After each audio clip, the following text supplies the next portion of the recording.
Hello, friends. Hope you are doing great in your studies.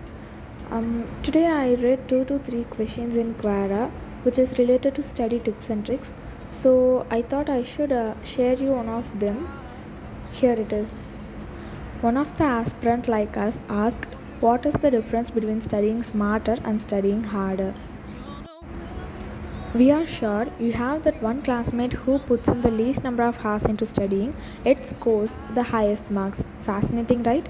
On the other hand, we have observed many students become concerned about how they don't score well enough in exams despite having long study hours. This is where it becomes important to understand the difference between studying smart and studying hard. Here are 5 tips from our very own mentors and learning experts on studying smart and making studies a stress free affair. Tip 1: Studying for 45 minutes at a time. Do not spend too much time studying. An average student can study for about 45 minutes without being distracted or tired. So make the most of these 45 minutes to cover important topics. You could study for another 45 minutes after taking a short break. The idea to maximize how much and how well you learn without focusing on how long you learn. Tip 2: Prioritize understanding concepts before trying to remember them. Do not mug up concepts and formulas without understanding the logic behind them. Students usually prioritize trying to commit everything to memory. This is when you would have heard your peers say, "I spent so much time studying, but I can't remember anything."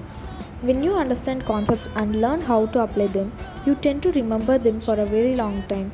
This will save a lot of revision time too. Tip 3: Become a teacher.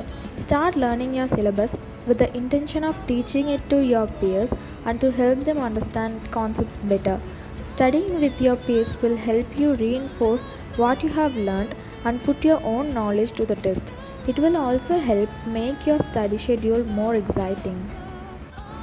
Tip 4: Test to become the best. An important part of studying smart involves testing. Go through old questions papers and get your friends to quiz you to make sure you have a strong grasp over topics. With this, you will be able to get a clear picture of what your strengths and weaknesses are and the topics that you should be spending more time on. Tip 5: Master the art of learning. There are several tricks available out there to learn better. You could use mind maps, flowcharts, flashcards, mnemonic devices, etc. to break down complex topics into simpler paths. It is also important to stay relaxed and calm because a tired and distracted mind needs to work harder and longer to absorb new information. So do try getting a good night's sleep and meditating to learn better. You should follow these 5 tips to improve your studies. If you found these tips helpful, do share them with your friends. All the best. Thank you for watching.